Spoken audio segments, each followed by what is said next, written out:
Whilst Modern Art Oxford's collaboration with Daniel Beren is reaching its final stages, another one is just beginning.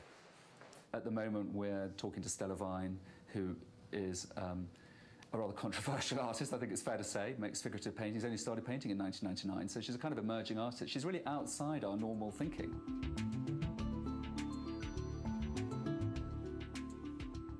In her studio, artist and director begin the process of planning an exhibition. It will be her first solo UK show. Stella Vine's work hit the headlines when the collector Charles Saatchi bought a painting she'd made of a traumatised-looking Princess Diana. And it's a work that Andrew Nairne is keen to have in the exhibition at Oxford. It's very painterly, which you can't quite tell. It's got layers of skin. OK. And there were two Diana paintings, there aren't... Yeah, there's the original one. There's that one. There's loads of little ones. But this thing about kind of blood coming out of people's mouths. Yeah, all sorts of things coming out of people's mouths. Yeah, because I like the idea of bringing together that series again, potentially. OK. Perhaps we can pull that one out, pull it out, just kind of see it in the light. For Andrew Nairne and Modern Art Oxford, the decision to take the plunge and mount a large-scale exhibition of works by a relatively new artist has to be carefully considered. They're so striking, Stella. That's what makes them so great. They kind of, I think this is really good.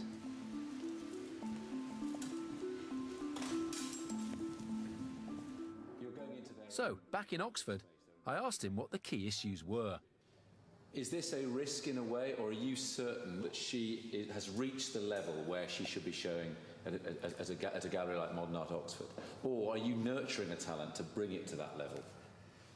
No, I'm sure. I've seen enough works. I've seen enough paintings by her that I think have a kind of originality, have a place, have a kind of voice. We're always looking for voices. We want different voices here. And I think she has a voice that's not been properly recognised within the kind of art world that we're part of, whether that's the public art world or the prominent art world. And I think the paintings are genuinely witty, exciting, shocking, and their very naivety is thoughtful, and they're effectively self-portraits of Stella, in a sense, whoever they're portraits of. And I think they will, I mean, yes, a big public will love them. She's made a lot of work. But broadly speaking, you're launching a career, you're taking it to the next level. Yes, we would...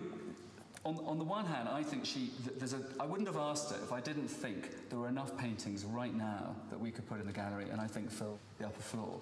But of course, what we're really looking for is her to make some new work that takes it potentially to another level, or the best level, if you like, or defines it, or kind of moves it out. But we also think people haven't had a chance to see the work. I mean, one of our big functions, one of the big things that we can do is actually allow the public to see something they wouldn't have otherwise seen before.